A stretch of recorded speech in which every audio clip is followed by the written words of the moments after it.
Экономиканың кейбір секторларының дамуына кәсіпкерлерге берілетін несиелердің жоғарғы үстемақысы кедергі. Сондықтан несие саясатына өзгерістер енгізу қажет.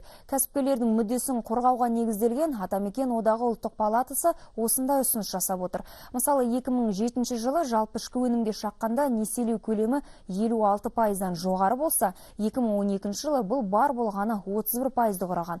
Бұл шағын бизнесті несиелеу көлемінің төмендеуінен туындап отырған жағдай дейді мамандар.